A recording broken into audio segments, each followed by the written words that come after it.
5 tahun aku banting tulang demi tabungan 4 miliar. Malam ini, saldonya sisa 4 juta. Suamiku menguras habis uangku hanya untuk membiayai pesta pernikahannya dengan. Sebelum ceritanya dimulai, silahkan tulis di kolom komentar dari daerah mana saja teman-teman yang menonton cerita ini. Jangan lupa like dan subscribe agar channel ini bisa semakin berkembang dan bisa mempersembahkan cerita yang lebih menarik lagi. Udara di gudang penyimpanan bahan bangunan itu selalu terasa panas dan berdebu, bahkan saat jam sudah menunjukkan pukul 8 malam. Nisa mengusap peluh di dahinya dengan punggung tangan yang kotor oleh sisa debu semen. Di hadapannya, tumpukan nota dan faktur pengiriman berserakan di atas meja kayu yang sudah kusam. 5 tahun. Sudah 5 tahun penuh Nisa banting tulang membangun bisnis supplier bahan bangunan ini dari nol. Awalnya hanya melayani proyek perumahan kecil, hingga kini ia berhasil memenangkan tender untuk menyuplai besi dan semen ke beberapa proyek apartemen di pusat kota. Nisa jarang liburan, jarang membeli baju baru, bahkan sering mengabaikan jam makannya. Semua itu ia lakukan demi satu angka, 4 miliar rupiah. Itu adalah target tabungan di rekening bersama miliknya dan Hardi, suaminya. Mereka sepakat, setelah angka itu tercapai, Nisa akan pelan-pelan mundur dari pekerjaan lapangannya yang melelahkan. Mereka akan membangun rumah impian dengan taman yang luas, membuka bisnis kos-kosan yang lebih santai, dan Nisa bisa fokus merencanakan kehamilan yang sudah lama tertunda karena stres pekerjaan. Pintu kantor gudang berderit terbuka. Hardi muncul dari balik pintu. Ia mengenakan kemeja kasual yang rapi, wangi parfum bermereknya langsung mengalahkan bau debu di ruangan itu. Nisa yang membelikan parfum itu bulan lalu, hadiah karena Hardi mengklaim baru saja dipromosikan sebagai manajer di perusahaan logistik tempatnya bekerja, meskipun gajinya tidak pernah benar-benar terlihat masuk ke rekening rumah tangga. Sayang, belum selesai, tanya Hardi dengan nada lembut yang selalu berhasil membuat lelah Nisa sedikit menguap. Ia memijat bahu Nisa perlahan. Ini udah malam banget loh. Kasihan badan kamu. Besok kan bisa dilanjutin. Nisa tersenyum tipis, menumpuk nota-nota itu dan memasukkannya ke dalam laci. Sedikit lagi kok, Mas. Tadi aku habis ngecek stok besi beton.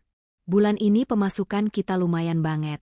Kalau aku hitung-hitung, bulan depan saldo rekening bersama kita akhirnya tembus 4 miliar. Nisa menatap suaminya dengan mata berbinar. Akhirnya, Mas. 5 tahun aku kerja kayak kuli, kita bisa wujudin mimpi kita. Hardi tersenyum, mengecup puncak kepala Nisa. Iya, sayang. Kamu hebat banget. Aku bangga sama istriku ini.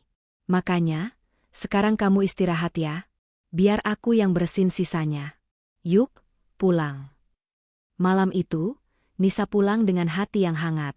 Ia tidur lelap dalam pelukan suaminya, tidak menyadari bahwa wangi parfum mewah yang menempel di kemeja Hardi bukanlah dibeli untuk merayakan promosi jabatan, melainkan untuk menutupi bau pengkhianatan yang sebentar lagi akan mencekiknya. Pukul 2 dini hari.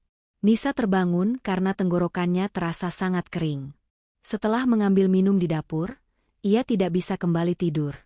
Tiba-tiba ia teringat bahwa besok pagi-pagi sekali ia harus mentransfer uang muka ke pabrik semen raksasa di luar kota agar pengiriman tidak terhambat. Biasanya, transaksi besar seperti ini ia lakukan menggunakan rekening bersama yang memang ia khususkan untuk perputaran uang inti dan tabungan. Nisa berjalan mengendap-endap ke kamar kerja Hardi. Token bank untuk rekening bersama itu memang selalu disimpan di laci meja kerja suaminya. Karena Hardi yang biasanya bertugas memantau mutasi, sementara Nisa fokus di lapangan mencari uang. Hardi terdengar mendengkur halus di kamar utama. Nisa menyalakan lampu meja yang temaram.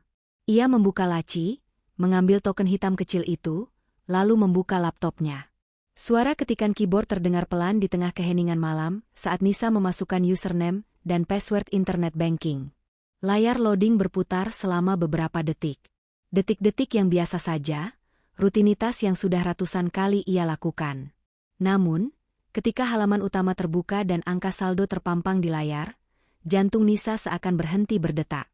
Ia mengucek matanya. Mungkin ia salah lihat. Mungkin ia kurang tidur. Saldo efektif, Rp4.350.000. Nisa mematung. Matanya terpaku pada deretan angka itu. Di mana nolnya? Kemana sisa angkanya? Bulan lalu, Ia sendiri yang melihat saldo itu berada di angka 3.850.000.000 rupiah. Dan 2 minggu lalu ia baru saja menyetor 200 juta. Seharusnya tabungan itu sudah genap 4 miliar. Tangannya mulai gemetar. Ia menekan tombol refresh di browser. Halaman memuat ulang. Angkanya tetap sama. 4.350.000 rupiah. Napas Nisa memburu. Apakah bank sedang error? Apakah sistem mereka diretas? Kepanikan mulai menjalar dari dada hingga ke ujung jari-jarinya. Keringat dingin sebesar biji jagung menetes di dahinya. 4 miliar. Uang hasil keringatnya, darahnya, jam tidurnya yang hilang selama 5 tahun, lenyap begitu saja. Ia hampir saja bangkit dari kursi, berniat berlari ke kamar dan membangunkan Hardi sambil menangis histeris. Ia butuh suaminya. Ia butuh Hardi untuk menelepon pihak bank sekarang juga. Tapi, tepat saat ia hendak berdiri, matanya menangkap sesuatu di layar. Otak bisnisnya yang terbiasa menghadapi krisis mendadak mengambil alih. Jangan panik dulu, Nisa. Cek mutasinya, batinnya memerintah. Dengan tangan yang masih gemetar hebat, ia mengarahkan kursor ke menu, mutasi rekening. Ia mengatur tanggal ketiga bulan terakhir. Dan apa yang ia lihat selanjutnya, jauh lebih mengerikan daripada jika uang itu diretas oleh orang tak dikenal. Layar laptop Nisa menampilkan deretan transaksi keluar yang membuat perutnya mual. Uang itu tidak ditarik sekaligus, melainkan ditransfer secara bertahap dalam nominal raksasa selama 2 bulan terakhir. Dan yang melakukan transfer itu, pastilah orang yang memiliki token fisik di tangannya. Hardi. Nisa membaca baris demi baris mutasi tersebut. Matanya memicing, mencoba mengenali nama-nama rekening penerima. Tanggal 12 bulan lalu, TRF ke PT. Mahkota dekorasi, 350 juta rupiah, KET, DP Dekor VIP tanggal 15 bulan lalu. TRF ke Butik Elegance Paris, 180 juta rupiah, KET. Pelunasan gaun tanggal 28 bulan lalu. TRF ke Hotel Grand Empire, 850 juta rupiah, KET. DP Ballroom kamar tanggal 3 bulan ini. TRF ke Sari Rasa Catering Premium, 600 juta rupiah, KET. Paket makanan 2000 peks tanggal 10 bulan ini. TRF ke Toko Mas Mulia, 120 juta rupiah, KET, cincin berlian. Deretan transaksi itu terus berlanjut hingga uang miliaran rupiah miliknya menyusut menjadi sisa ampas. Dekorasi, gaun, ballroom hotel, catering 2000 porsi, cincin berlian. Nisa menutup mulutnya dengan kedua tangan, menahan jeritan yang meronta ingin keluar dari tenggorokannya. Ini bukan peretasan. Ini bukan penipuan investasi. Ini adalah transaksi persiapan pesta pernikahan. Pesta pernikahan yang luar biasa mewah. Pesta pernikahan kelas konglomerat. Kepalanya berputar cepat. Siapa yang akan menikah? Adik Hardi sudah berkeluarga semua. Tidak mungkin Hardi membiayai pernikahan orang lain sampai menguras habis seluruh tabungan masa tua mereka. Kecuali Hardi sendiri yang akan menikah. Nisa mencabut flash disk dari tas kerjanya dan segera menyimpan tangkapan layar semua mutasi tersebut. Ia mencetak beberapa halaman bukti transaksi itu menggunakan printer kecil di sudut meja. Suara mesin printer yang mendesing terasa sangat nyaring di telinganya. Takut jika suara itu membangunkan laki-laki pengkhianat yang sedang tidur nyenyak di kamar mereka. Setelah semua bukti terkumpul, Nisa mematikan laptop, mengembalikan token ke posisinya semula di dalam laci, dan merapikan semuanya seolah tak pernah ada yang tersentuh. Ia kembali ke dapur, duduk di kursi meja makan dalam kegelapan. Nisa tidak menangis. Belum. Shock yang ia rasakan terlalu besar, hingga menyumbat kelenjar air matanya. Ia hanya duduk menatap kosong ke arah kulkas yang tertempel foto liburan mereka di Bali 3 tahun lalu. Di foto itu, Hardi merangkulnya dengan mesra. "Kau menguras darahku, Mas," bisik Nisa di tengah heningnya malam. Suaranya serak dan bergetar. "Kau ambil semuanya." Pagi harinya, Nisa bersikap seolah tidak terjadi apa-apa. Ia menyiapkan sarapan, membuatkan kopi untuk Hardi, dan mencium tangan suaminya saat laki-laki itu pamit bekerja. "Aku hari ini ke lapangan agak siang, Mas. Mau mampir ke bank dulu, mau print buku tabungan proyek," Nisa beralasan saat ditanya jadwalnya hari itu. "Oh, ya sudah. Hati-hati ya, sayang." Jangan capek-capek, ucap Hardi dengan senyum tulus yang kini di mata Nisa terlihat seperti seringai iblis. Begitu mobil Hardi keluar dari garasi, Nisa langsung bergerak. Ia tidak pergi ke bank. Ia membuka lembaran kertas mutasi yang ia cetak semalam. Target pertamanya adalah vendor yang mencetak undangan. Di mutasi tertulis transfer sebesar 100 juta rupiah ke Golden Paper Printing. Nisa mengendarai mobilnya menuju alamat percetakan mewah tersebut di kawasan elit ibu kota. Sampai di sana, ia memarkir mobil agak jauh, lalu merapikan penampilannya. Ia sengaja memakai kacamata hitam besar dan mengikat rambutnya. Nisa melangkah masuk ke lobi percetakan yang didesain mirip galeri seni. Seorang resepsionis menyapanya ramah. "Selamat pagi, Ibu. Ada yang bisa dibantu?" "Pagi, Mbak. Saya asistennya Pak Hardi. Beliau minta saya ke sini untuk mengecek dumi undangan pernikahan sebelum dicetak massal. Katanya ada sedikit revisi di bagian gelar." Nisa berbohong dengan nada suara datar dan tegas, layaknya seorang asisten profesional. Jantungnya berdebar kencang, tapi wajahnya tidak menunjukkan kepanikan sedikitpun. Resepsionis itu mengecek komputernya. "Oh, pesanan atas nama Bapak Hardi dan Ibu Karin ya? Sebentar saya ambilkan contoh cetakannya di ruang belakang, Ibu." Mendengar nama Karin, lutut Nisa seketika lemas. Ia terpaksa berpegangan pada meja konter. Karin. Nama itu tidak asing. Karin adalah perempuan muda, cantik, dan modis yang setahun lalu pernah diperkenalkan Hardi di sebuah acara makan malam sebagai anak magang di kantornya. Nisa bahkan ingat ia sempat memuji tas branded yang dipakai Karin saat itu. Ternyata, tas itu dibeli dari uang peluh dan darahnya. Resepsionis kembali membawa sebuah kotak berlapis bludru merah marun. Ia membukanya dengan sarung tangan putih. Di dalamnya, terbaring sebuah undangan fisik yang sangat tebal, dilapisi akrilik bening dan cetakan huruf timbul dari tinta emas murni. Di bagian depan, tertulis dengan kaligrafi yang indah. Pernikahan Agung Hardi Karin. Nisa menelan ludah. Ia membaca detail di dalamnya. Tanggal pernikahan, 20 Maret. 3 minggu dari sekarang. Resepsi di Grand Empire Hotel, malam hari. Semua detailnya cocok dengan uang yang keluar dari rekeningnya. "Gimana, Bu? Apakah ada gelar yang salah?" tanya resepsionis itu. Nisa memotret undangan itu menggunakan ponselnya, berpura-pura sedang mengirimkannya kepada atasannya. "Ah, sepertinya sudah benar, Mbak. Nanti saya konfirmasi lagi kalau Pak Hardi ada masukan. Terima kasih banyak ya, saya permisi dulu."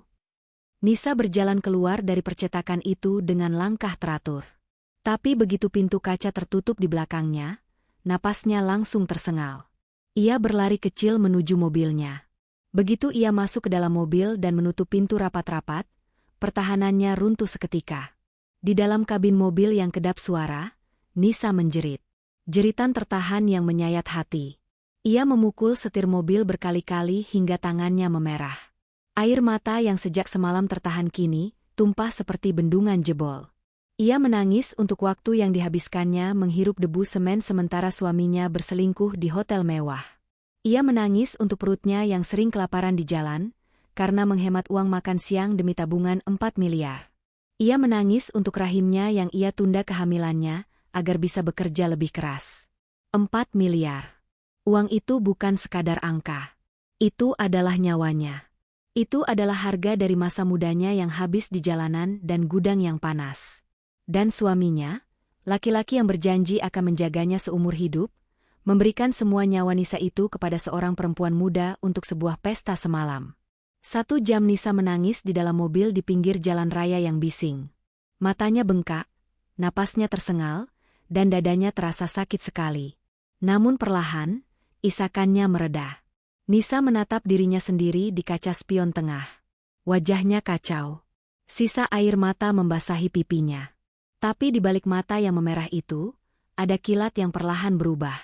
Rasa sakit yang melumpuhkan itu mulai mengeras, memadat menjadi sebuah bongkahan amarah yang sedingin es. Jika aku melabrak Hardi sekarang, pikir Nisa, otaknya mulai bekerja analitis. Dia pasti akan panik. Dia mungkin akan membatalkan pernikahan itu. Vendor-vendor akan mengembalikan sebagian uangnya, meski dipotong penalti. Dan uang itu akan masuk lagi ke tangannya. Karin hanya akan mendapat malu sedikit. Nisa menggeleng. Tidak. Itu terlalu mudah. Hardi telah merampok hidupnya, mempermainkan harga dirinya, dan menganggapnya bodoh. Hardi tidak pantas mendapatkan konfrontasi yang emosional. Hardi pantas mendapatkan kehancuran.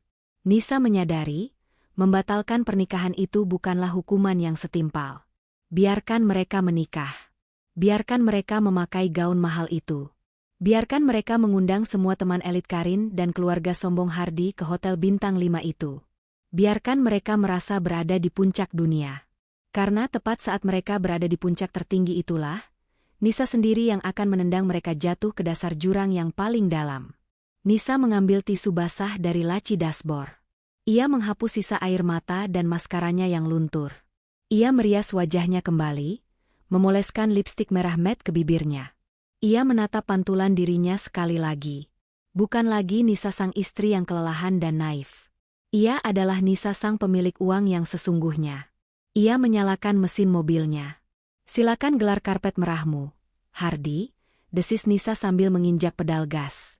Karena aku yang akan menjadi menu utamanya. 2 hari setelah penemuan mutasi rekening yang menghancurkan kewarasannya, Nisa duduk di sudut paling gelap sebuah lounge eksklusif di kawasan SCBD. Ia sengaja memilih tempat yang tidak mungkin didatangi oleh Hardi maupun kenalan mereka. Di hadapannya, duduk 2 orang pria yang akan menjadi arsitek kehancuran suaminya. Di sebelah kiri adalah Bagas, seorang pengacara korporat bertangan dingin yang terkenal tidak pernah kalah di pengadilan. Nisa mengenalnya dari seorang klien besar bertahun-tahun lalu. Di sebelah kanan adalah Tito, sahabat Nisa semasa kuliah yang kini menjalankan firma keamanan siber, namun di dunia bawah tanah lebih dikenal sebagai detektif swasta spesialis kejahatan digital. Nisa meletakkan sebuah map tebal berwarna merah di atas meja marmer. Terdengar bunyi debum pelan yang mengisyaratkan seberapa berat isi map tersebut. 4 miliar, kurang sedikit. Suara Nisa terdengar tenang, sangat kontras dengan matanya yang memancarkan aura membunuh. Semuanya ditarik dalam kurun waktu 2 bulan tanpa sepengetahuanku. Rekening itu adalah rekening joint account dengan syarat pencairan harus melibatkan tanda tangan kami berdua, atau kehadiran fisik di bank untuk nominal di atas 100 juta. Bagas membuka map tersebut, membolak-balik lembaran mutasi dan salinan dumi undangan pernikahan emas yang Nisa dapatkan dari percetakan. Ia menyesap espressonya perlahan. Jika ini rekening bersama dengan syarat otorisasi ganda, dan kau tidak pernah menandatangani selembar slip penarikan pun, maka hanya ada satu kesimpulan logis, Nisa. Hardi memalsukan tanda tanganmu, atau dia menyuap orang dalam di bank tersebut. Keduanya adalah tindak pidana murni. Pasal 263 KUHP tentang pemalsuan surat, ancaman 6 tahun penjara, Bagas melanjutkan dengan nada sedatar membaca menu makanan. Ditambah pasal 367 KUHP. Pencurian dalam kalangan keluarga. Memang ini delik aduan, tapi karena kau yang akan mengadukannya, suamimu tidak punya celah untuk lari. Tito, yang sejak tadi sibuk mengetik sesuatu di tabletnya, menimpali tanpa menatap Nisa. Aku butuh akses ke laptop Hardi, Nis. Dia bodoh, tapi dia pasti meninggalkan jejak digital. Pemesanan gedung, komunikasi dengan si Karin ini, atau bahkan draft tanda tanganmu yang dia latih di software desain sebelum dicetak. Orang yang merencanakan pernikahan mewah pasti banyak bertukar email dan file dengan vendor. Dia selalu mengunci laptopnya. Jawab Nisa cepat. Berikan aku waktu 15 menit berdua saja dengan laptop itu, dan aku akan mengkloning seluruh isi hard drive-nya. Kata Sandi bukan masalah buatku. Seringai Tito muncul. Ia menatap Nisa dengan sorot mata prihatin namun bangga. Aku sudah bilang dari dulu, Nis, laki-laki itu cuma benalu. Sekarang kau mau aku menghancurkannya sampai ke akar. Tidak, Tito. Nisa mencondongkan tubuhnya ke depan, menatap tajam kedua pria di hadapannya. Aku tidak mau kalian sekadar menghancurkannya. Kalau kita lapor polisi sekarang, pernikahan itu batal. Hardi dipenjara, tapi uangku tidak kembali utuh. Vendor akan memotong penalti besar-besaran, dan Karin masih bisa berlagak sebagai korban yang ditipu. Bagas mengangkat alisnya, tertarik. Lalu, apa rencanamu, Nisa? Sebagai pengacaramu, aku menyarankan pembekuan aset secepatnya. Aset sudah berpindah tangan ke vendor. Membekukannya sekarang hanya akan memicu kecurigaan. Biarkan uang itu mengalir sampai hari H. Suara Nisa merendah, terdengar seperti bisikan mematikan. Aku ingin pesta itu tetap berjalan. Aku ingin mereka berdiri di pelaminan, di depan ratusan tamu VIP mereka. Aku ingin Hardy dan Karin merasa menjadi raja dan ratu malam itu. Dan tepat di puncak kebahagiaan mereka, aku ingin kalian menjatuhkan bom nuklirnya. Bagas menutup map itu dan tersenyum miring. Jadi, kita sedang membangun panggung eksekusi. Tepat, jawab Nisa mantap. Bagas, siapkan semua berkas gugatan cerai, sita marital atas rumah dan semua mobil yang ada di garasi, serta laporan kepolisian. Tito, retas semua perangkat Hardy, cari tahu borok si Karin, dan siapkan kejutan visual untuk malam resepsi nanti. Mulai detik ini, aku bukan lagi istri Hardy. Aku adalah algojonya. 2 hari kemudian, Nisa memulai sandiwara terbesarnya. Ia mengeluarkan koper besar dari dalam lemari dan mulai memasukkan setumpuk pakaian, berkas-berkas proyek, dan perlengkapan mandi. Hardy yang baru saja keluar dari kamar mandi dengan handuk melilit pinggang, menatap Nisa dengan dahi berkerut, namun matanya tak bisa menyembunyikan kilatan kelegaan yang luar biasa. Sayang, kamu mau kemana bawa koper besar begitu? Tanya Hardy, memaksakan nada suara terkejut dan peduli. Ia menghampiri Nisa dan memeluk pinggang istrinya dari belakang. Bau sabun mandi yang segar menguar dari tubuh suaminya, tubuh yang sama yang mungkin baru saja bergumul dengan Karin siang tadi di hotel. Nisa menahan napas, menekan rasa jijik yang membuat isi perutnya serasa diaduk. Ia memaksakan sebuah senyuman lelah saat menoleh ke arah Hardy. Mas, maaf banget aku mendadak kasih tahu. Tadi sore orang lapangan baru telepon. Ada masalah besar di proyek pabrik kelapa sawit di Kalimantan. Suplai baja ringan kita ditahan di pelabuhan sana karena masalah izin, dan kalau aku nggak turun langsung buat ngurus birokrasinya, kita bisa kena denda miliaran dari kontraktor utama. Nisa berbohong dengan sangat mulus. Kemampuan negosiasinya di lapangan ternyata sangat berguna untuk menipu suaminya sendiri. Mata Hardy sedikit melebar. Miliaran? Ya ampun. Terus kamu harus berangkat kapan? Berapa lama di sana? Sayang, aku kan pasti kangen banget sama kamu. Nisa mengusap pipi suaminya dengan lembut, seolah ia adalah istri yang paling setia di dunia. Besok pagi, Mas. Tiket penerbangan pertama. Dan kemungkinan aku harus stay di sana paling cepat 3 minggu, atau malah sebulan penuh sampai proyek konstruksinya stabil. Kamu nggak apa-apa kan, Mas? Aku tinggal lama. Di dalam hati Hardy, kembang api meledak bersahut-sahutan. 3 minggu. Pesta pernikahannya dengan Karin tinggal 2,5 minggu lagi. Ini adalah mukjizat dari Tuhan, pikir laki-laki keparat itu. Ia tidak perlu pusing memikirkan alasan untuk keluar rumah di hari haji, ia tidak perlu mencari kambing hitam. Istri sahnya, si mesin pencetak uang yang naif ini, justru menyingkir dari jalannya dengan sukarela. Ya ampun, sayang, Hardy memasang wajah sedih yang dibuat-buat, merengkuh Nisa ke dalam pelukan erat. Aku pasti kesepian banget di rumah. Tapi ini demi bisnis kita, demi masa depan kita. Kamu hati-hati ya di sana. Jangan lupa makan. Kalau ada apa-apa, langsung hubungi aku. Biar urusan rumah, aku yang handle. Nisa membalas pelukan itu, menatap kosong ke arah pantulan mereka di cermin lemari. Pasti, Mas. Tolong jaga rumah baik-baik ya. Aku serahkan semuanya sama kamu. Ya, bersenang-senanglah selagi bisa, Mas, batin Nisa dingin. Karena saat aku kembali, kamu tidak akan punya rumah, tidak punya uang, dan tidak punya kebebasan. Esok paginya, Nisa benar-benar pergi ke bandara, diantar oleh Hardy yang melambaikan tangan dengan penuh dramatisasi di gerbang keberangkatan. Namun, Nisa tidak pernah naik ke pesawat menuju Kalimantan. Begitu Hardy pergi, Nisa keluar melalui pintu kedatangan, memesan taksi online, dan meluncur ke sebuah apartemen sewaan kelas menengah yang telah disiapkan oleh Tito. Apartemen itu menjadi ruang komandonya. Dindingnya mulai dipenuhi papan tulis, jadwal vendor, alur mutasi keuangan, dan foto-foto target. Nisa kini sepenuhnya hidup dalam mode perang. 1 minggu sebelum hari haji Hardy dan Karin sedang sibuk melakukan fitting gaun terakhir, dan menyebarkan sisa undangan. Mereka merasa aman karena mengira Nisa sedang kepanasan di tengah hutan Kalimantan tanpa sinyal seluler yang memadai.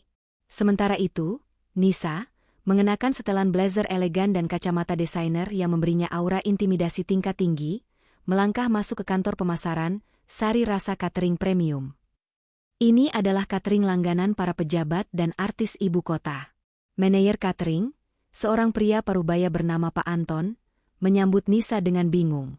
Ia tidak memiliki jadwal pertemuan hari ini. Maaf, ibu mencari siapa? Nisa duduk di kursi kulit di hadapan Pak Anton tanpa dipersilakan. Ia meletakkan selembar kertas mutasi ban yang sudah dilegalisir di atas meja, tepat di depan wajah sang manajer. Saya Nisa, pemilik sah dari rekening yang mentransfer uang sebesar 600 juta rupiah ke perusahaan Anda awal bulan ini. Atas nama pesanan Hardi. Wajah Pak Anton berubah pucat. Ia menatap mutasi itu, lalu menatap Nisa. Oh, Ibu Nisa. Istri, atau keluarga dari Pak Hardi? Beliau memesan untuk acara pernikahannya dengan Ibu Karin. Saya istri sahnya, Pak Anton. Nisa tersenyum tipis. Senyuman yang membuat suhu ruangan terasa turun beberapa derajat. Dan uang 600 juta yang Anda terima itu adalah hasil penggelapan dan pemalsuan tanda tangan. Pengacara saya sudah menyiapkan draft laporan kepolisian untuk Anda atas dugaan penadahan aliran dana pencurian yang bisa membekukan rekening perusahaan Anda selama penyelidikan berlangsung. Pak Anton langsung berdiri, panik dan berkeringat dingin. Astaga, Ibu, kami tidak tahu apa-apa. Kami murni hanya vendor catering. Pak Hardi yang mentransfer, kami anggap itu uang sah. Duduk, Pak Anton, perintah Nisa tajam. Pak Anton patuh seketika. Saya tahu Anda tidak tahu. Dan saya tidak berniat menghancurkan bisnis Anda yang sudah punya nama besar ini. Tapi, saya butuh kerja sama Anda. Jika Anda mengikuti aturan main saya, uang 600 juta itu menjadi milik Anda sepenuhnya, dan reputasi catering Anda aman. Apa yang harus saya lakukan, Bu Nisa? Nisa mencondongkan tubuhnya ke depan. Saya tidak mau Anda membatalkan pesanan itu. Biarkan pesta berjalan. Tapi, saya yang mengambil alih kontrol menu malam itu. Jangan sajikan daging wagyu, salmon, atau caviar seperti yang dipesan bajingan itu. Ganti semuanya dengan menu paling murah yang bisa Anda buat. Nasi putih, telur balado, tempe orek, dan sayur nangka. Bungkus pakai kertas nasi coklat, dan masukkan ke dalam kotak kardus tipis. Mata Pak Anton membelalak ngeri. Bu, ini untuk acara di Grand Empire Hotel. Tamu-tamunya kalangan elit. Reputasi makanan kami? Anda pilih reputasi Anda hancur karena menyajikan nasi bungkus, atau perusahaan Anda ditutup karena rekeningnya dibekukan polisi dan masuk berita nasional sebagai komplotan pencuci uang? Ancam Nisa tanpa berkedip. Pak Anton menelan ludah dengan susah payah. Ia mengangguk cepat. Baik. Nasi kotak murah. Saya mengerti. Bagus. Dan pastikan staf Anda bersiap membagikan secari kartu di setiap kotak nasi. Desain kartunya akan saya kirim besok. Nisa berdiri, merapikan blazernya. Setelah dari catering, Nisa melakukan hal yang persis sama kepada vendor dekorasi. Ia mengancam secara hukum berbekal bukti aliran dana yang kuat. Tentu saja para vendor itu ketakutan. Menghadapi istri sah yang murka dengan bukti finansial di tangan jauh lebih mengerikan daripada menghadapi komplain pelanggan biasa. Nisa memerintahkan vendor dekorasi untuk tetap memasang bunga-bunga impor yang mahal. Biarkan semuanya terlihat sempurna dari luar. Jebakan ini harus terlihat sangat menggoda sebelum meledak dan menghancurkan targetnya dari dalam. Malam harinya di apartemen, Tito datang membawa 2 kotak pizza panas dan sebuah flash disk hitam. Nisa sedang memandangi papan tulisnya, merinci alur pergerakan tamu undangan yang ia dapatkan layoutnya dari vendor dekorasi. Makan dulu, Nis. Kau sudah kurus banget seminggu ini, tegur Tito sambil meletakkan pizza di meja. Ia menancapkan flash disk ke laptopnya dan menyambungkannya ke layar televisi di ruang tengah. Nisa mengambil sepotong pizza tanpa selera. Kau dapat apa dari laptop dan ponsel Hardi? Tito mendengus sinis. Kau tidak akan percaya kekonyolan apa yang kutemukan. 2 manusia ini benar-benar pasangan badut yang pantas masuk sirkus. Tito membuka beberapa folder di layar TV. Muncul deretan tangkapan layar percakapan WhatsApp, bukti tagihan kartu kredit, dan rekaman suara. Ini Karin. Tito menunjuk foto seorang wanita cantik yang sedang berpose di depan mobil sport di feed Instagramnya. Di sosial media, dia membranding dirinya sebagai anak pengusaha tambang dari daerah. Bajunya branded, sering check-in di hotel mewah. Hardi benar-benar percaya dia memancing ikan besar. Hardi mengira setelah menikahi Karin, mertuanya yang pengusaha tambang, itu akan menyuntikkan dana ke rekeningnya, menutupi uang 4 miliar yang dia curi darimu sebelum kau pulang dari Kalimantan. Nisa mengerutkan kening. Jadi Karin ini benar-benar kaya? Itulah lucunya. Tito tertawa meledak. Ia membuka folder tagihan. Karin ini penipu ulung, Nis. Bapaknya bukan pengusaha tambang, melainkan mantan kepala desa yang terjerat kasus korupsi dana desa dan sekarang buron. Semua barang branded yang dipakai Karin itu hasil gesek kartu kredit yang over limit. Dia punya utang pinjaman online di puluhan aplikasi yang nominalnya mencapai ratusan juta. Mobil sport di fotonya? Itu mobil sewaan. Nisa tertegun. Laki-laki licik yang menipu dirinya selama 5 tahun ternyata ditipu mentah-mentah oleh perempuan yang lebih licik lagi. Karin mendekati Hardi karena Hardi selalu mentraktirnya dengan kartu debit prioritas yang berisi uangmu. Karin mengira Hardi adalah direktur utama yang punya aset triliunan. Mereka berdua sama-sama halu, Nis. Saling mengincar harta yang sebenarnya tidak pernah mereka miliki. Harta itu milikmu seorang. Tito lalu mengklik sebuah file audio. Dan ini adalah bom waktu yang kau butuhkan untuk menghancurkan mental keluarga Hardi. Suara Karin yang manja dan melengking memenuhi ruangan apartemen. Itu adalah pesan suara yang dikirimkan Karin kepada salah satu teman arisannya. Duh, Jeng, sumpah ya, keluarga Mas Hardi itu udik banget. Ibunya tuh bau minyak angin, kampungan. Kemarin masa minta dibeliin kebaya harga jutaan buat resepsi? Hello, sadar diri dong. Mas Hardi itu mau nikah sama aku karena dia butuh istri yang berkelas, bukan buat biayain keluarga benalunya. Untung aja Mas Hardi itu bucin banget sama aku. Gampang dibego-begoin. Pokoknya habis nikah, aku bakal suruh dia putus hubungan sama keluarganya yang miskin itu. Jijik aku. Mendengar rekaman itu, Nisa tersenyum sangat lebar. Senyum yang membuat Tito bergidik ngeri. Ibu Hardi adalah wanita yang sangat sombong dan overproud pada anak laki-lakinya. Selama Nisa menikah dengan Hardi, mertuanya itu selalu merendahkan Nisa karena Nisa bekerja kasar di lapangan, menganggap Nisa tidak pantas menjadi istri Hardi yang berdasi. Mertuanya selalu menuntut dibelikan barang mewah memakai, uang hasil kerja keras anakku, tanpa tahu bahwa Nisalah yang banting tulang. Tito, suara Nisa bergetar, bukan karena sedih, tapi karena adrenalin yang memuncak. Rekaman suara ini, dan semua bukti tagihan utang pinjol Karin. Bisakah kau menyambungkannya ke sistem operator multimedia di hotel saat resepsi nanti? Tito menyeringai nakal. Nis, aku bisa meretas satelit kalau aku mau. Menyambungkan file ke operator wedding yang sistemnya selemah kerupuk basah? Itu perkara memejamkan mata. Semua layarnya nanti akan memutar film dokumenter buatan kita. Sempurna, desis Nisa. Ia menatap lekat-lekat layar TV, menatap wajah Hardi dan Karin. Mereka bukan hanya akan kehilangan uangku. Mereka akan kehilangan harga diri, keluarga, dan akal sehat mereka malam itu juga.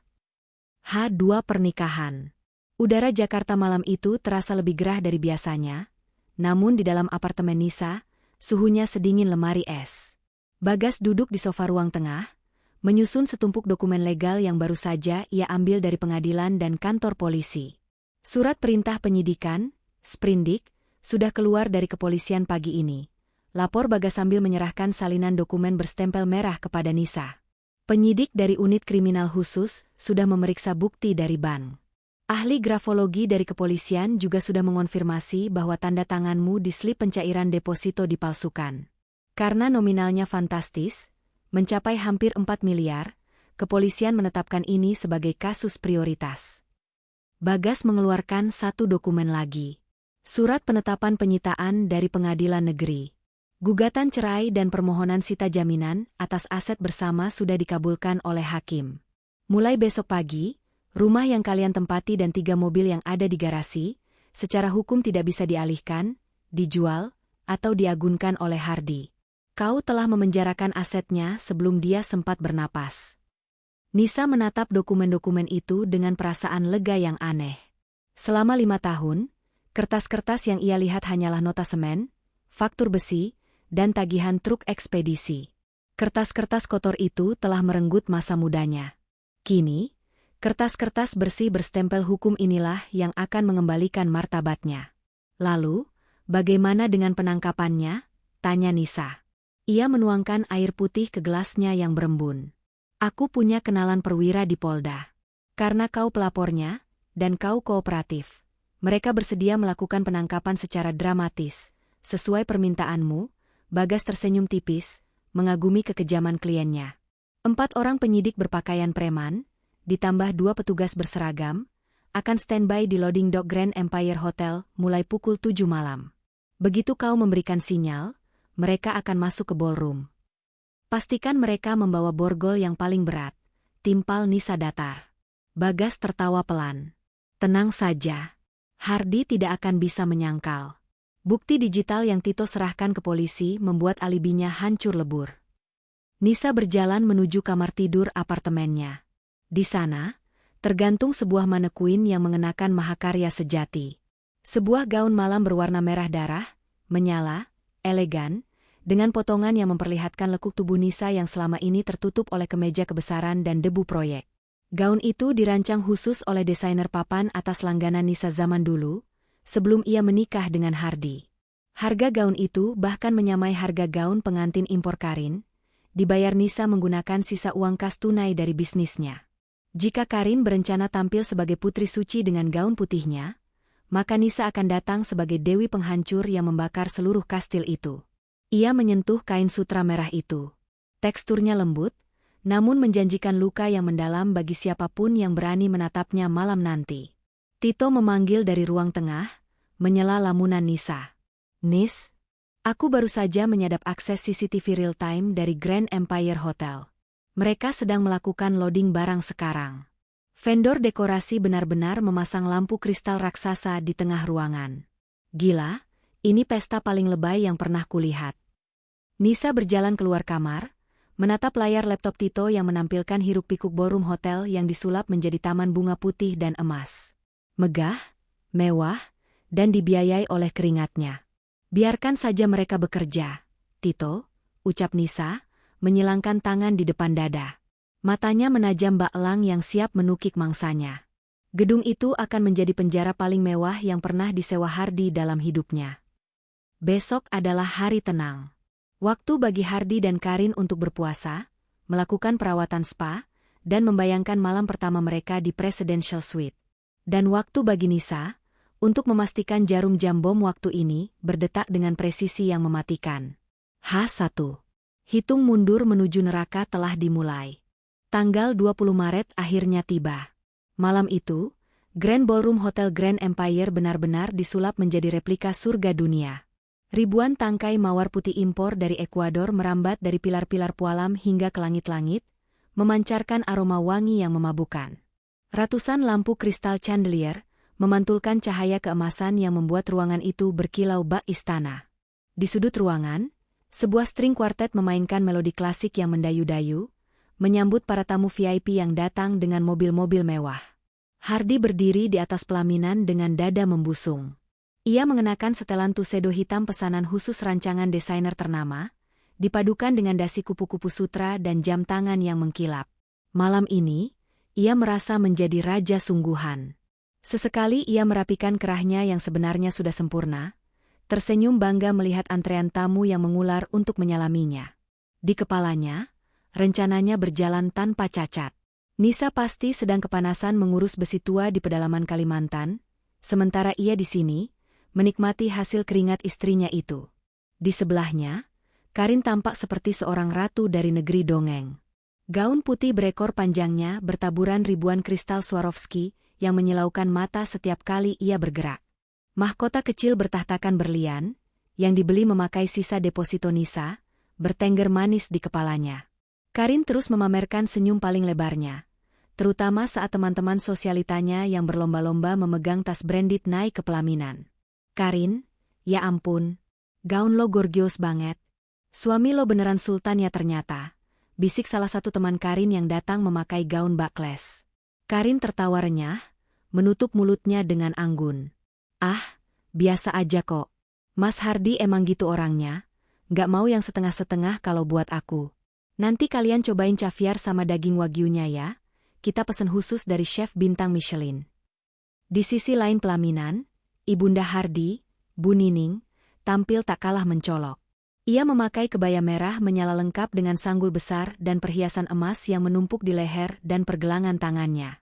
Bu Nining sibuk memamerkan menantu barunya kepada kerabat-kerabat jauh yang sengaja ia undang dari kampung. Tuh kan, Bude bilang juga apa.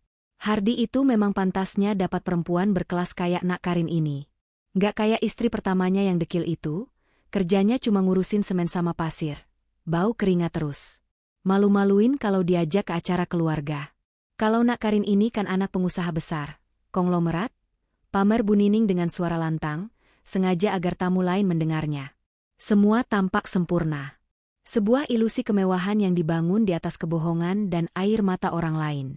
Mereka mabuk dalam pujian palsu, tidak menyadari bahwa di ruang kontrol audiovisual di lantai 2, Tito sedang duduk santai sambil mengunyah permen karet. Jari-jarinya menari di atas keyboard laptop yang sudah terhubung penuh dengan sistem kelistrikan, proyektor raksasa, dan tata suara ballroom tersebut. Tito melirik jam di pergelangan tangannya. Pukul 20 waktu Indonesia Barat. Waktunya jamuan makan malam. Ia menekan tombol kecil di AirPC-nya. Nis, target sudah di posisi. Tamu undangan sudah lapar. Gimana? Langsung kita sajikan hidangan utamanya? Di lobi bawah, Nisa yang sedang duduk di dalam mobil van hitam bersama Bagas dan beberapa polisi berpakaian preman, membalas melalui sambungan telepon. Wajah Nisa sedingin es, namun matanya menyala terang. Silakan, Tito. Biarkan mereka mencicipi rasanya menjadi gembel. Pembawa acara yang disewa dengan harga puluhan juta melangkah ke tengah panggung. Suaranya yang empuk dan berwibawa menggema ke seluruh penjuru ruangan. Hadirin yang berbahagia, setelah kita menyaksikan indahnya penyatuan cinta kedua mempelai, kini saatnya kita beralih ke sesi yang paling ditunggu. Bapak Hardi dan Ibu Karin telah menyiapkan jamuan makan malam eksklusif yang diracik khusus untuk memanjakan lidah Anda sekalian. Kami persilakan para staf untuk menghidangkan menu istimewa malam ini. Tepuk tangan meriah terdengar. Ratusan tamu VIP yang perutnya sudah keroncongan duduk manis di meja bundar mereka, menantikan hidangan fine dining yang dijanjikan. Beberapa dari mereka sudah menyiapkan ponsel untuk memotret makanan mewah tersebut demi konten media sosial. Pintu ganda dari arah dapur terbuka. Puluhan pelayan berseragam rapi berjalan beriringan masuk ke dalam ballroom. Namun, ada yang aneh. Bukannya mendorong troli perak dengan penutup kloce yang elegan, para pelayan itu masing-masing membawa nampan kayu besar yang ditumpuki puluhan kotak kardus tipis berwarna putih polos. Kardus murahan yang biasa dipakai di warung tenda pinggir jalan. Atmosfer yang tadinya hangat dan penuh tawa perlahan berubah menjadi canggung. Tamu-tamu mulai berbisik. Alis mereka bertaut bingung saat pelayan meletakkan satu kotak kardus itu di depan masing-masing tamu kelas atas tersebut. Bau wangi mawar Ekuador tiba-tiba terkontaminasi oleh aroma tajam dari terasi, bawang goreng, dan sambal cabai murah yang menguar dari sela-sela kardus. Di meja VIP tempat keluarga Karin duduk, seorang pengusaha tambang, yang aslinya teman sewaan Karin, membuka kotak tersebut dengan raut wajah jijik. Di dalamnya, tidak ada piring porselen. Hanya ada selembar kertas coklat pembungkus nasi yang berminyak. Saat lipatan kertas itu dibuka, tampaklah gundukan nasi putih yang sedikit keras, sepotong telur rebus yang digoreng balado, oseng tempe basah, dan sayur nangka yang kuahnya sudah merembes kemana-mana. Apa-apaan ini? Gumam seorang sosialita teman Karin, memegang garpu peraknya dengan tangan gemetar karena merasa terhina. Ini makanan kuli bangunan. Gila aja kita dikasih makan begini di Hotel Bintang 5? Suara riuh ketidakpuasan mulai meledak bagai sarang lebah yang ditendang. Ratusan tamu mulai memprotes, beberapa bahkan membuang kotak itu ke lantai. Namun, yang paling mengejutkan bukanlah makanannya. Di atas setiap porsi nasi bungkus itu, Terdapat secari kartu tebal berwarna merah darah dengan tulisan tinta emas muda yang sangat mencolok. Para tamu mulai membaca kartu tersebut serempak. Hidangan nasi bungkus ini disponsori oleh sisa uang curian dari istri sah yang sedang kalian nikmati pestanya malam ini. Selamat makan malam dengan uang haram. Wajah Bu Nining yang tadinya merah merona karena bangga, kini memucat pasi. Ia memegang dadanya, seolah baru saja dihantam palu godam. Tamu-tamu yang membaca kartu itu langsung menoleh ke arah pelaminan dengan tatapan jijik, menghakimi, dan penuh tanda tanya. Di atas pelaminan, senyum Hardi membeku. Keringat dingin seketika membanjiri lehernya. Ia merebut paksa salah satu kotak dari tangan pelayan yang kebetulan lewat di dekat panggung. Saat ia melihat nasi bungkus dan membaca kartu merah itu, matanya terbelalak ngeri. Maksudnya apa ini? Panggil manajer cateringnya sekarang. Teriak Hardi dengan suara pecah, panik setengah mati. Ia menatap ke arah pintu dapur, mencari sosok Pak Anton. Karin tidak kalah histeris. Ia meremas lengan suaminya dengan kuku panjangnya. Mas, ini apa-apaan? Mana caviarnya? Mana dagingnya? Kamu nipu aku ya? Teman-temanku pada komplain semua, Mas. Malu dong aku. Aku nggak tahu, sayang. Sumpah, aku udah bayar lunas 600 juta. Hardi gemetar. Otaknya menolak memproses kenyataan. Bagaimana bisa pesanannya berubah? Siapa yang mencetak kartu kurang ajar ini? Tidak mungkin Nisa. Nisa ada di Kalimantan. Istrinya itu bodoh. Tidak mungkin punya kemampuan meretas vendor kelas atas. MC. Mainkan videonya. Putar video romantis kita sekarang buat ngalihin perhatian. Cepat, perintah Hardi kalap, berteriak ke arah panggung hiburan. Ia harus mengendalikan situasi sebelum semua tamu undangan pulang meninggalkannya. Namun, ia lupa. Bukan dia yang memegang kendali malam itu. Nisalah sutradaranya. Dan Nisa tidak akan membiarkan pertunjukan ini berhenti hanya dengan sepiring nasi bungkus. Lampu ballroom mendadak padam total, membuat ruangan menjadi gelap gulita. Suara riuh dan protes para tamu seketika terdiam, digantikan oleh gumaman bingung. 3 layar LED raksasa yang berada di belakang dan di samping pelaminan tiba-tiba menyala terang, memancarkan cahaya biru yang menyilaukan. Musik romantis khas video pernikahan mulai mengalun lembut. Hardi menghela napas lega. Ia mengira MC telah berhasil menyelamatkan acaranya. Ia menarik pinggang Karin agar mereka berpose mesra menghadap ke arah kamera. Namun, di detik kelima, musik romantis itu tiba-tiba terdistorsi parah, berubah menjadi suara statis yang menyakitkan telinga. Layar LED tidak menampilkan foto prewedding mereka di Bali. Layar itu menampilkan interface layar laptop dengan folder-folder dokumen yang sedang dibuka satu persatu oleh sebuah kursor yang bergerak cepat. Video pertama diputar. Bukan video cinta, melainkan tangkapan layar mutasi rekening joint account bank dari 3 bulan lalu. Kamera dengan efek zoom yang dramatis memperbesar angka saldo yang terpampang di sana, 3.850 juta rupiah. Lalu perlahan, muncul garis merah yang mencoret angka tersebut, digantikan dengan angka sisa, 4.350.000 rupiah. Teks besar berwarna merah muncul di tengah layar. Uang istri yang kerja banting tulang 5 tahun, dikuras habis oleh suami benalu. Seluruh ballroom menahan napas. Suara kaskus-kus dari para tamu elit semakin kencang. Mereka saling berbisik, menunjuk-nunjuk ke arah Hardi yang kini berdiri kaku dengan rahang jatuh. Matikan. Matikan layarnya. Siapa yang main-main ini? Teriak Hardi histeris. Ia berlari ke pinggir panggung, melambai-lambaikan tangan ke arah operator di lantai 2. Namun Tito telah mengunci pintu ruang kontrol dari dalam dan asyik memakan popcorn. Layar kembali berganti. Kali ini menampilkan rekaman CCTV resolusi tinggi dari sebuah kantor cabang bank. Di layar, terlihat jelas sosok Hardi yang sedang duduk di hadapan customer service. Ia mengeluarkan selembar KTP wanita, KTP Nisa, dan dengan lihai menggoreskan pena di atas puluhan lembar slip penarikan. Teks kuning mencolok muncul di bawah video, pasal 263 KUHP. Pemalsuan tanda tangan demi biaya kawin lagi. Ancaman 6 tahun penjara. Karin melangkah mundur, menjauhi Hardi seolah pria itu mengidap penyakit menular. Matanya membelalak tak percaya. Uang 4 miliar itu bukan milik suaminya? Suaminya ini bukan direktur kaya? Ia menikah dengan seorang pencuri? Namun, siksaan untuk Karin belum dimulai. Layar kembali berkedip. Kali ini menampilkan kolase foto-foto Karin yang sedang memegang tas branded dan berpose di depan mobil mewah. Suara statis kembali terdengar, diikuti oleh suara perempuan yang sangat familiar. Itu adalah voice note yang diretas Tito dari WhatsApp Karin.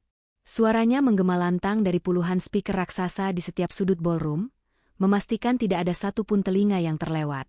Duh, Jeng, sumpah ya, keluarga Mas Hardi itu udik banget. Ibunya tuh bau minyak angin, kampungan. Kemarin masa minta dibeliin kebaya harga jutaan buat resepsi? Hello, sadar diri dong. Mas Hardi itu mau nikah sama aku karena dia butuh istri yang berkelas, bukan buat biayain keluarga benalunya. Untung aja Mas Hardi itu bucin banget sama aku, gampang dibego-begoin. Pokoknya habis nikah, aku bakal suruh dia putus hubungan sama keluarganya yang miskin itu. Jijik aku. Hening. Keheningan yang mematikan menyelimuti seluruh ruangan. Lalu, sebuah jeritan melengking memecah kesunyian. Perempuan kurang ajar. Bu Nining, ibu kandung Hardi, melempar gelas sirup di tangannya hingga hancur berkeping-keping ke lantai marmer. Wajahnya yang tadi pucat kini merah pada menahan malu dan amarah. Wanita parubaya itu menerjang maju menuju pelaminan, sama sekali melupakan keanggunan yang sejak tadi ia pamerkan. Ibu. Bu, tenang dulu. Hardi mencoba menahan ibunya yang mengamuk, namun Bu Nining meronta. Kamu bilang kamu anak konglomerat? Kamu bilang kamu berkelas? Ternyata kamu cuma cewek gila harta yang mau misahin anakku dari keluarganya. Kurang ajar kamu, Karin. Bu Nining mencoba menjambak rambut Karin yang tersusun rapi. Karin menjerit, menepis tangan mertuanya dengan kasar hingga Bu Nining terhuyung. Lepasin. Ibu yang gak sadar diri. Anak ibu itu ternyata miskin. Pencuri. Pembohong. Kalian semua penipu. Aku gak mau nikah sama gembel yang numpang hidup sama istri pertamanya. Kamu yang pelacur matre. Balas Hardi, urat lehernya menonjol, akhirnya meledak karena rahasianya terbongkar di depan ratusan mata. Kamu pikir aku gak tahu semua barang branded kamu itu hasil utang pinjol? Bapakmu itu buronan korupsi desa. Jangan sok suci kamu. Panggung pelaminan yang tadinya bagai surga, kini berubah menjadi arena adu domba hewan buas. Pertengkaran antara ibu muda matre, suami pencuri, dan mertua halu itu menjadi tontonan gratis yang jauh lebih menarik daripada menu fine dining manapun. Beberapa tamu, alih-alih pulang, malah mengeluarkan ponsel mereka dan mulai melakukan siaran langsung di Instagram dan TikTok. Reputasi Hardi dan Karin tidak hanya hancur di ruangan itu, tapi sedang dihancurkan di seluruh dunia maya. Dan tepat ketika case itu mencapai puncaknya, lampu ballroom tiba-tiba menyala terang benderang. Alunan musik klasik yang tadi berhenti, kini digantikan oleh suara langkah kaki yang mantap dan tegas dari arah pintu masuk utama. Ketukan hak sepatu stiletto yang menghantam lantai marmer itu, entah bagaimana mampu membuat semua orang menoleh. Pintu ganda raksasa terbuka lebar. Sang ratu telah tiba. Semua percakapan, cacian, dan keributan terhenti seketika. Ratusan pasang mata tertuju pada pintu masuk. Kerumunan tamu yang berkerumun di tengah ballroom secara refleks membelah diri menjadi dua, menciptakan jalan setapak yang lurus menuju ke arah pelaminan. Nisa berdiri di ambang pintu. Tidak ada lagi sisa-sisa wanita kelelahan yang berbau debu proyek. Tidak ada lagi Nisa yang selalu memakai kemeja flanel kebesaran demi menutupi rasa mindernya. Malam ini, Nisa adalah inkarnasi dari dendam yang elegan. Ia mengenakan gaun malam sutra berwarna merah darah yang memeluk lekuk tubuhnya dengan sempurna. Belahan gaunnya yang tinggi di bagian paha, memperlihatkan kaki jenjangnya yang beralaskan stiletto hitam mengkilap. Rambut panjangnya yang biasa dicepol asal, kini diurai dengan gaya Hollywood wafes yang glamor. Riasan matanya tajam bagai silet, dan lipstik merah matte di bibirnya menyiratkan bahaya.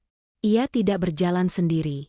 Di sebelah kanannya, melangkah tenang bagas sang pengacara korporat, memegang sebuah koper kerja berbahan kulit asli dengan ekspresi datar yang mengintimidasi. Di sebelah kirinya, dan tepat di belakangnya, berjalan 4 orang pria berbadan tegap dengan jaket kulit hitam, serta 2 orang petugas kepolisian berseragam lengkap. Nisa melangkah maju. Dagunya terangkat tinggi. Matanya menatap lurus ke arah Hardi yang kini gemetar hebat di atas pelaminan, seolah pria itu baru saja melihat malaikat pencabut nyawa turun dari langit. Tamu-tamu yang berdiri di sisi kanan dan kiri jalan menahan napas. Aura dominasi yang dipancarkan Nisa sangat kuat, membuat mereka yang awalnya merasa kelas atas, tiba-tiba merasa sangat kecil di hadapan wanita bergaun merah ini. Itu istri pertamanya, bisik seorang tamu. Gila, cantik banget. Terus yang di pelaminan itu istrinya juga? Kok malah kelihatan kayak pembantunya? Timpal yang lain tanpa repot-repot menyembunyikan suaranya. Karin yang mendengar bisikan itu, wajahnya memerah menahan malu. Ia menunduk menatap gaun pengantin impornya yang tiba-tiba terasa sangat norak dan berlebihan dibandingkan keanggunan berkelas yang ditunjukkan Nisa. Nisa berhenti tepat di depan anak tangga pelaminan.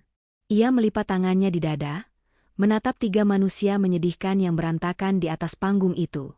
Hardi, yang dasi kupu-kupunya sudah miring dan wajahnya penuh keringat. Karin, yang rambutnya acak-acakan karena sempat ditarik mertuanya. Dan Bu Nining, yang terduduk di lantai sambil memegangi lututnya. Hardi menelan ludah dengan susah payah. Kakinya lemas. Ia mencoba memasang senyum memelas, senyum manipulatif yang selama 5 tahun berhasil menipu Nisa. Nisa, sayang, kamu bukannya di Kalimantan? Suara Hardi bergetar, nyaris tidak terdengar. Nisa tersenyum simpul, senyuman yang sama sekali tidak mencapai matanya. Udara di Kalimantan terlalu panas. Mas? Jawab Nisa dengan nada suara yang tenang, lembut, namun mampu menembus keheningan ballroom. Aku lebih suka udara malam di Jakarta. Lagi pula, mana mungkin aku melewatkan pesta pernikahan suamiku sendiri? Apalagi, pestanya memakai uang tabungan masa tuaku. Nisa melangkah naik 1 anak tangga. Matanya menyapu dekorasi bunga mawar dan lampu kristal. Bagus sekali dekorasinya, Mas. Pantas saja menelan biaya 1 miliar lebih. Gaun istrimu juga cantik. Nisa menatap Karin dari atas ke bawah dengan pandangan meremehkan. Pasti harganya ratusan juta ya? Sayang sekali, kamu tidak bisa membawanya pulang malam ini. Karena secara teknis, baju yang menempel di badanmu itu adalah aset milikku. Nisa, tolong kita bicarakan ini baik-baik. Ini salah paham. Aku bisa jelasin semuanya. Hardi mulai melangkah maju, mencoba meraih tangan Nisa, namun salah satu petugas polisi yang berjaga di bawah langsung menghalanginya. Tidak ada yang perlu dibicarakan, Mas. Waktu untuk berbicara sudah habis sejak kau memalsukan tanda tanganku di depan teller bank 3 bulan lalu. Potong Nisa tajam. Ia menoleh ke arah Bagas. Pak Bagas, silakan eksekusi pesanan saya. Bagas mengangguk pelan. Pengacara bertangan dingin itu melangkah maju, membuka kopernya, dan mengeluarkan tumpukan dokumen. Suaranya yang lantang menggema di ruangan itu, terdengar bagai ketukan palu hakim. Saudara Hardi, saya, Bagas, bertindak selaku kuasa hukum dari Ibu Nisa. Berdasarkan bukti-bukti yang sah dan meyakinkan, kami telah mengajukan gugatan cerai di Pengadilan Agama yang surat panggilannya akan Anda terima esok hari. Bersamaan dengan itu, Pengadilan Negeri telah mengabulkan permohonan sita marital atau sita jaminan atas seluruh aset bersama, termasuk rumah yang saat ini Anda tempati, serta 3 unit kendaraan bermotor di dalamnya. Bagas mengedarkan pandangan ke seluruh tamu sebelum kembali menatap Hardi. Dengan kata lain, mulai detik ini, Anda dilarang masuk rumah tersebut, dan Anda resmi tidak memiliki tempat tinggal maupun harta benda sepeser pun. Hardi mundur selangkah, seakan baru saja ditembak tepat di dadanya. Kakakmu nyita rumahku? Nisa, kamu gila? Aku ini suamimu. Bukan. Kau adalah parasit yang lupa cara mencari makan sendiri, desis Nisa dingin. Lalu, giliran pria berjaket kulit dari kepolisian yang maju ke depan. Ia mengeluarkan selembar kertas berstempel merah, dan menunjukkannya tepat ke depan wajah Hardi. Saudara Hardi, ucap penyidik itu dengan nada bariton yang tegas. Berdasarkan laporan kepolisian nomor LPB XXX3 2026, serta bukti permulaan yang cukup berupa rekaman CCTV dan hasil uji forensik grafologi, Anda malam ini kami tetapkan sebagai tersangka. Anda diduga kuat melakukan tindak pidana pemalsuan dokumen perbankan pasal 263 KUHP dan pencurian dalam keluarga pasal 367 KUHP, dengan total kerugian pelapor sebesar 3,8 miliar rupiah. Polisi itu memberi isyarat kepada rekannya yang berseragam. Borgol dia. Dua petugas berseragam naik ke atas pelaminan. Mereka memutar tubuh Hardi dengan kasar, menarik kedua tangannya ke belakang punggung. Terdengar bunyi klik logam yang sangat nyaring dan memuaskan saat borgol besi itu mengunci pergelangan tangan Hardi. Tidak. Pak Polisi, tolong. Saya hilaf. Nisa, maafin aku. Ampun, Nis. Jangan penjarain aku. Aku kembalikan uangnya, aku janji. Aku kerja apa aja buat ganti uangmu. Hardi menangis meraung-raung, meronta-ronta dipegangi dua polisi berbadan besar. Air mata membasahi wajahnya yang ketakutan. Ketampanan dan kesombongannya luntur tak bersisa, digantikan oleh wujud laki-laki pengecut yang menyedihkan. Bu Nining yang melihat anak kesayangannya diborgol langsung menjerit histeris. Ia merangkak maju, memeluk kaki Nisa sambil menangis tersedu-sedu. Nisa, Nisa, menantuku yang baik hati, ampuni Hardi, nak, dia cuma diguna-guna sama perempuan ular ini. Jangan penjarakan anak ibu, Nisa. Ibu mohon. Ibu cium kakimu, Nisa. Bu Nining memohon, membuang semua harga diri dan kesombongan yang selama ini ia agungkan. Nisa menatap wanita tua yang memeluk kakinya itu dengan tatapan kosong. Ia tidak merasa iba, tidak juga merasa marah. Hanya rasa muak yang tersisa. Ia menarik kakinya perlahan dari pelukan mertuanya. Sudah terlambat, Bu. Saat Hardi menguras darah dan keringat saya, apakah dia ingat ibunya? Saat dia menghamburkan uang saya untuk menyewa hotel ini, apakah dia peduli pada saya? Silakan ibu temani anak ibu di kantor polisi. Mungkin di sana, makanannya lebih enak daripada nasi bungkus yang saya pesan malam ini. Karin, yang sejak tadi membeku di pojok pelaminan, akhirnya menyadari realita mengerikan yang menimpanya. Laki-laki yang baru saja sah menjadi suaminya 2 jam lalu, kini diborgol dan akan dipenjara. Suaminya miskin. Suaminya punya utang miliaran pada istri pertamanya.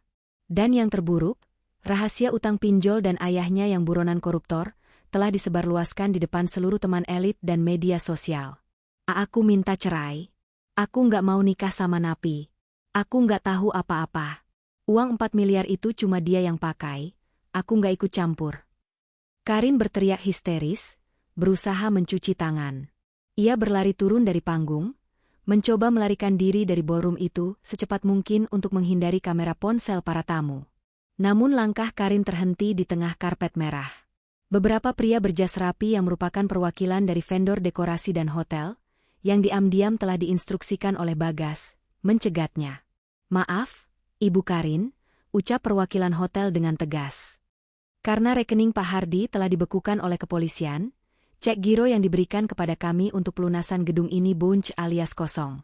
Mengingat nama Anda juga tercantum sebagai pemesan di kontrak, Anda tidak bisa pergi sebelum melunasi sisa tagihan gedung sebesar 250 juta rupiah malam ini juga. Karin memucat. Lututnya lemas seketika hingga ia terjatuh ke atas karpet merah. Ia menangis sejadi-jadinya, menutupi wajahnya dengan kedua tangan, meratapi kebodohannya sendiri yang masuk ke dalam jurang tanpa dasar. Gaun mewah yang ia kenakan kini terasa seperti kain kafan yang mengikatnya dalam hutang seumur hidup. Di atas panggung, polisi menyeret Hardi yang terus memberontak dan menangis memanggil-manggil nama Nisa. Ratusan tamu memberikan jalan, menatap jijik pada pengantin pria yang dibawa pergi dengan borgol di tangannya, melewati karpet merah yang tadinya disiapkan untuk menyambut kebahagiaannya.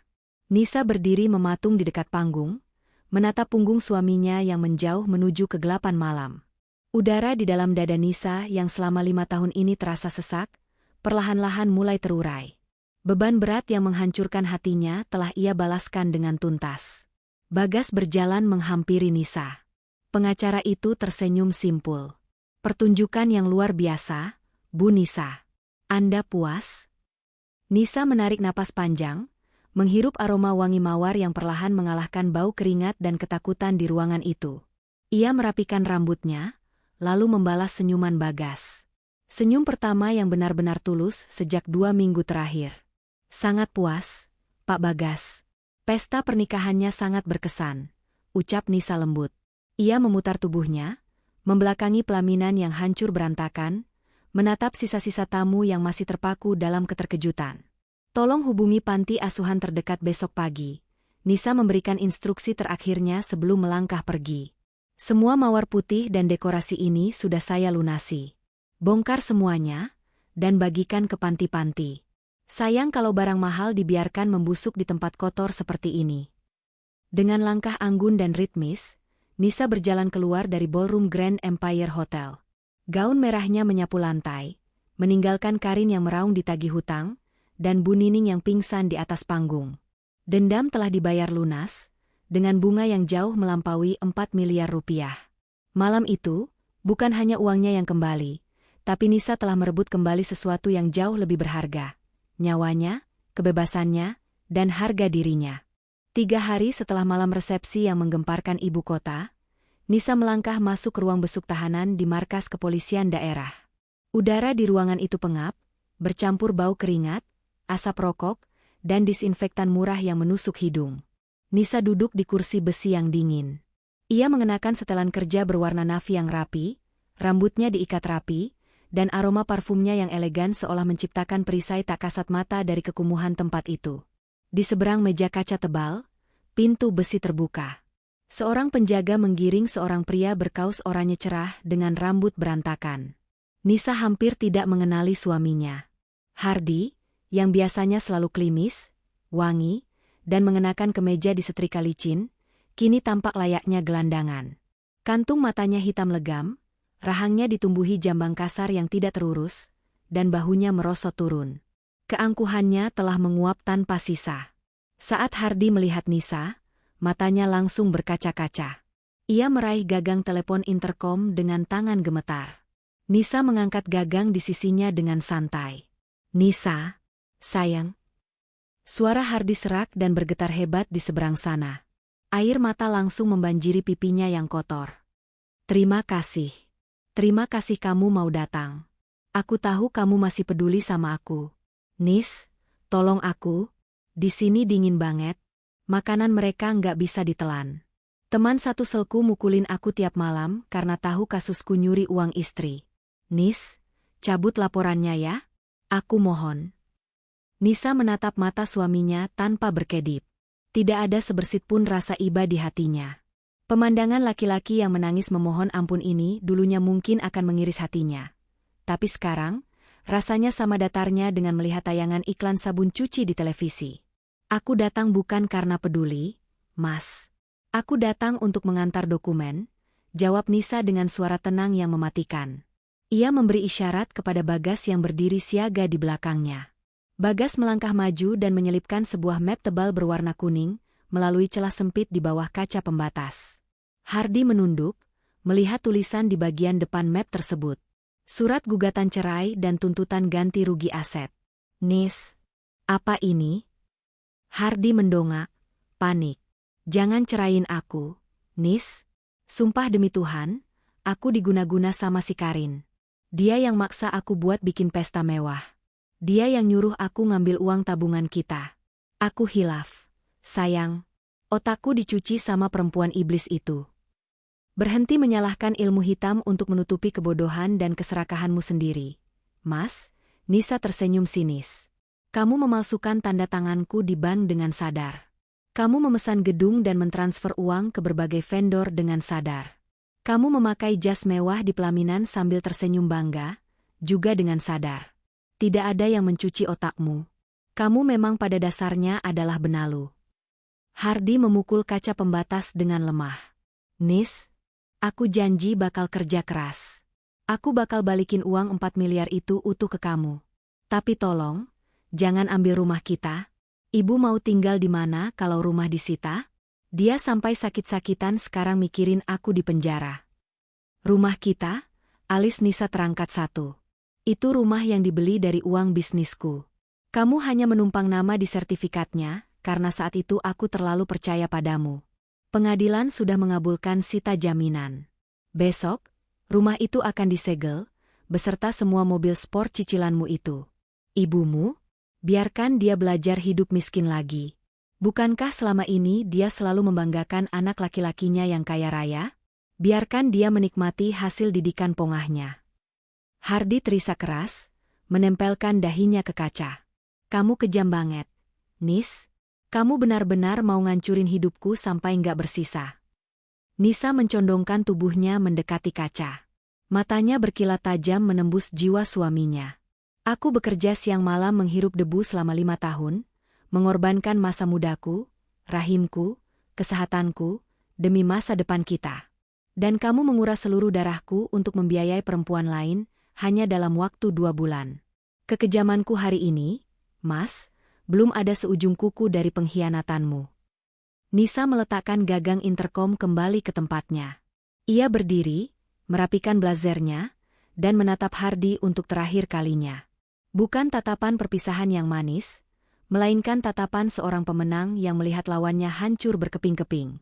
Tanda tangani surat cerai itu secepatnya, ucap Nisa sebelum berbalik. Atau pengacaraku akan memastikan hukuman kurunganmu ditambah 2 tahun lagi dengan pasal berlapis pencucian uang. Nisa melangkah keluar dari ruang besuk tanpa menoleh ke belakang lagi, meninggalkan raungan Hardi yang menggema memantul di dinding penjara yang dingin. Di sudut lain kota Jakarta, pemandangan yang tak kalah menyedihkan sedang terjadi. Karin duduk meringkuk di atas kasur tipis, tanpa dipan di sebuah kamar kos, berukuran 3 kali 3 meter yang lembab. Tidak ada lagi gaun Swarovski. Tidak ada lagi tas desainer. Ia mengenakan kaos oblong lusuh dan celana training kebesaran. Ponsel iPhone seri terbarunya terus-menerus bergetar di atas lantai semen. Layarnya menampilkan puluhan notifikasi ancaman dari nomor yang tidak dikenal. Woi, maling. Utang pinjol lo udah nunggak 6 bulan. Kalau hari ini nggak dilunasin, foto KTP lo gue sebar ke semua kontak lo. Ibu Karin, kami dari pihak legal Grand Empire Hotel. Kami memberi waktu 2x24 jam untuk pelunasan sisa tagihan ballroom, atau kami laporkan atas dugaan penipuan. Karin menangis sambil menjambak rambutnya sendiri. Hidupnya hancur dalam semalam. Malam resepsi itu tidak hanya mengungkap kebusukan Hardi, tapi juga menguliti habis identitas palsunya.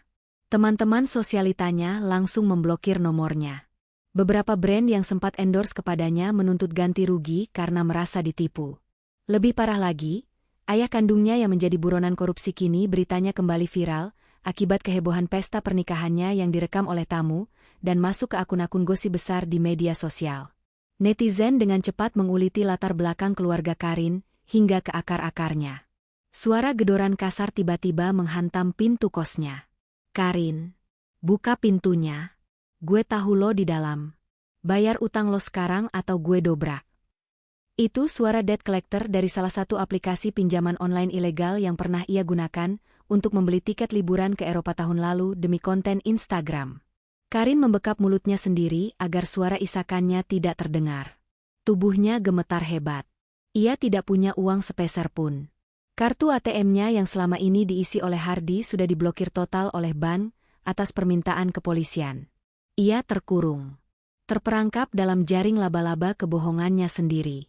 Malam itu, dengan memakai masker hitam dan topi baseball yang ditarik hingga menutupi mata, Karin mengendap-endap keluar dari jendela kosnya. Ia kabur menembus hujan gerimis. Tujuannya hanya satu, ia harus memutuskan ikatan hukum apapun dengan Hardi agar ia tidak ikut terseret dalam tuntutan utang miliaran Nisa. Keesokan paginya, Karin mendatangi kantor polisi tempat Hardi ditahan. Berbeda dengan Nisa yang datang dengan keanggunan, Karin datang dengan kepanikan luar biasa. Saat mereka bertatap muka di ruang besuk, tidak ada lagi panggilan sayang. Ceraikan aku sekarang juga, tuntut Karin, suaranya melengking menembus kaca pembatas. Kamu penipu. Gara-gara kamu, aku dikejar-kejar vendor hotel. Batalin pernikahan ini secara agama hari ini juga, Hardi. Hardi, yang sudah kehilangan kewarasannya sejak dikunjungi Nisa, tertawa sumbang. Tawanya terdengar mengerikan. Ceraikan kamu?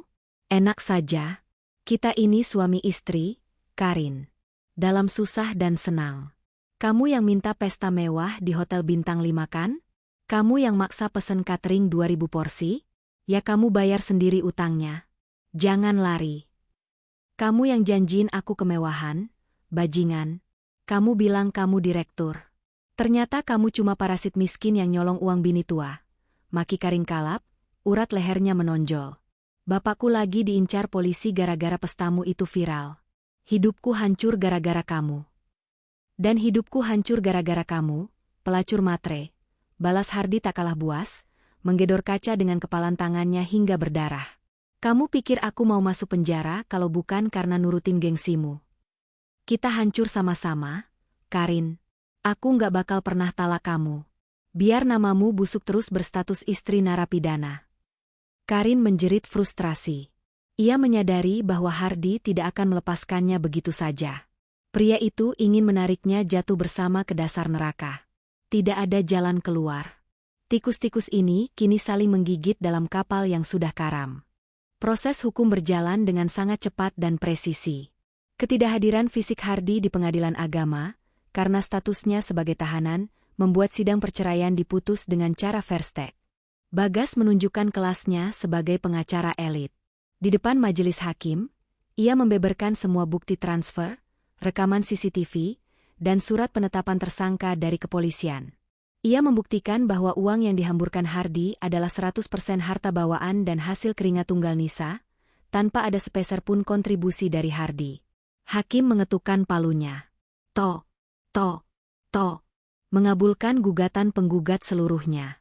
Menjatuhkan talak 1 bain sugra dari tergugat kepada penggugat. Menetapkan seluruh aset berupa 1 unit rumah tinggal beserta tanah, dan 3 unit kendaraan bermotor roda 4, adalah sah menjadi milik penggugat sebagai bentuk kompensasi atas kerugian material. Nisa menghela napas panjang di kursi penggugat. Palu hakim itu bukan sekadar mengakhiri pernikahannya, tapi memutus rantai perbudakan mental yang selama ini mengikatnya. Sore harinya, Nisa mendatangi rumah mewah yang dulu ia tinggali bersama Hardi. Rumah itu terletak di sebuah klaster eksklusif. Di pagar besinya, terpasang garis polisi dan papan merah bertuliskan, aset ini dalam sitaan pengadilan. Bu Nining, yang selama ini menguasai rumah itu, sedang duduk menangis di teras bersama beberapa koper besar berisi pakaian lusuhnya. 2 orang petugas jurusita dari pengadilan dan beberapa satpam perumahan mengawasinya untuk memastikan wanita tua itu tidak membawa barang berharga apapun dari dalam rumah. Melihat mobil Nisa berhenti di depan pagar, Bu Nining langsung berdiri. Matanya memerah menyeratkan kebencian yang mendalam, namun tubuhnya tak berdaya. Puas kamu, Nisa? Puas kamu bikin ibumu ini jadi gembel di jalanan? Teriak Bu Nining serak. Kamu istri durhaka.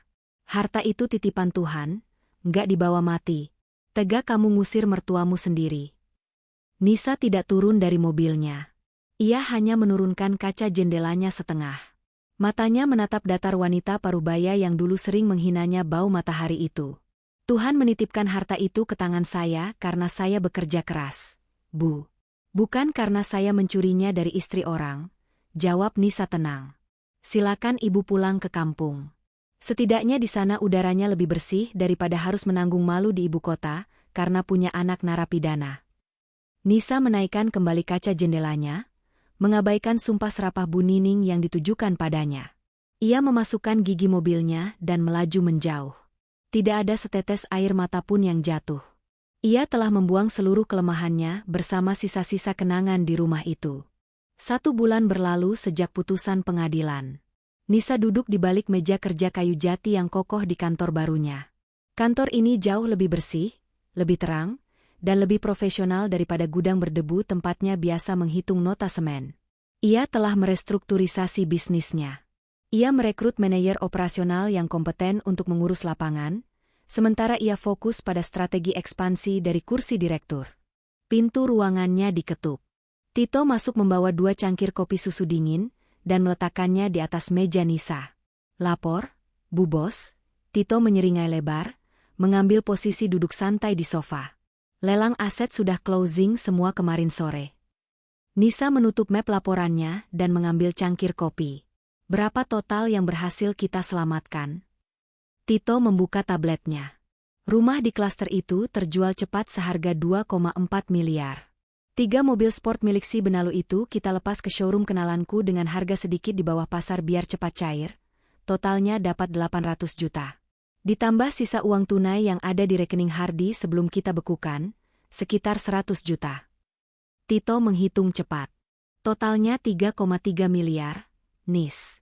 Memang belum mencapai angka 4 miliar yang dicuri Hardi untuk pesan catering dan bayar gedung malam itu. Ada kerugian sekitar 700 juta yang hangus. Nisa menyesap kopinya perlahan. Senyum tipis mengembang di bibirnya. Tidak masalah, Tito. Anggap saja 700 juta itu adalah biaya sekolah untuk menebus kebodohanku selama 5 tahun terakhir. Aku membeli kebebasanku. Dan sejujurnya, itu harga yang sangat murah untuk melihat Hardi dan Karin membusuk.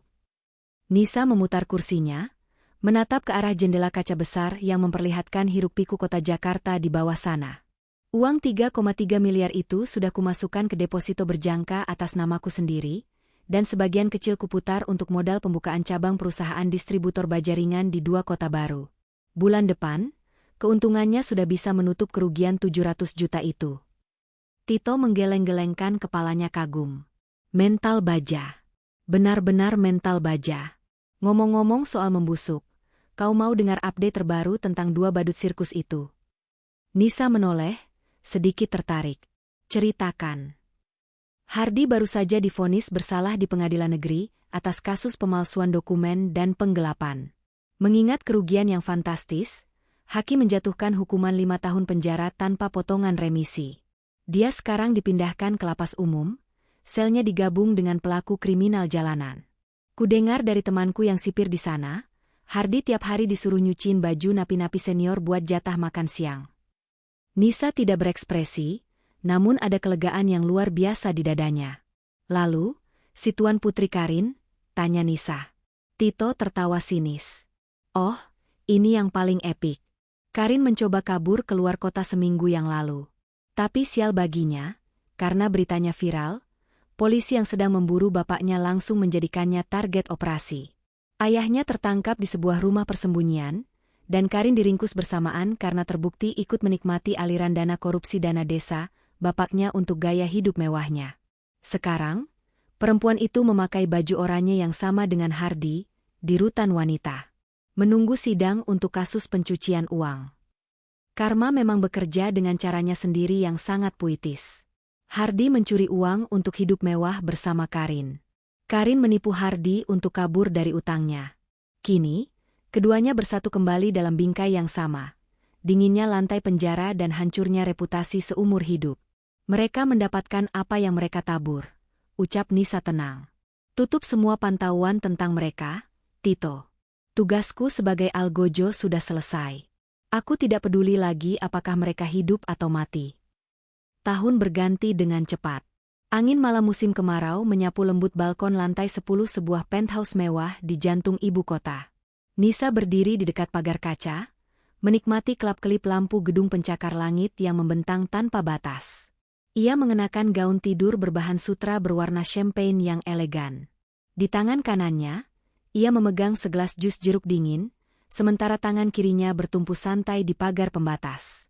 Penampilannya sangat jauh berbeda dari Nisa setahun yang lalu. Kulitnya kini bersinar sehat, karena perawatan rutin yang dulu selalu ia abaikan demi menghemat uang makan. Tubuhnya bugar, matanya memancarkan ketegasan sekaligus ketenangan yang mendalam. Tidak ada lagi sisa-sisa keputusasaan dari wanita yang pernah menangis memukul-mukul setir mobil di pinggir jalan raya. Dalam 1 tahun terakhir, perusahaannya meroket tajam.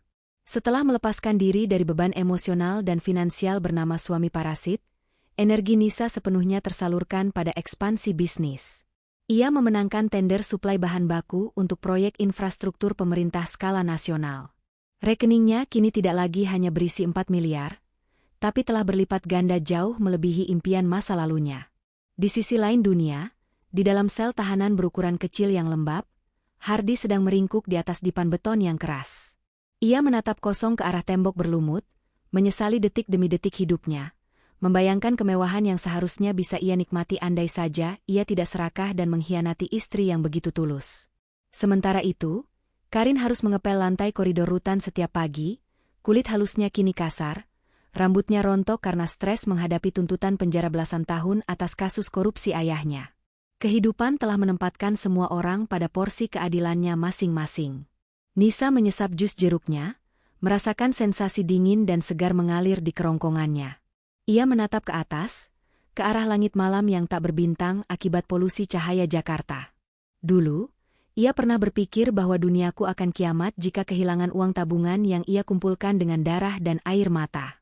Ia pernah mengira bahwa dikhianati oleh laki-laki yang sangat ia cintai akan membuat hidupnya hancur berantakan. Namun, Nisa belajar satu hal yang sangat berharga. Pengkhianatan tidak menghancurkan wanita yang kuat. Pengkhianatan hanya menghancurkan ilusi yang menghalanginya melihat potensi aslinya.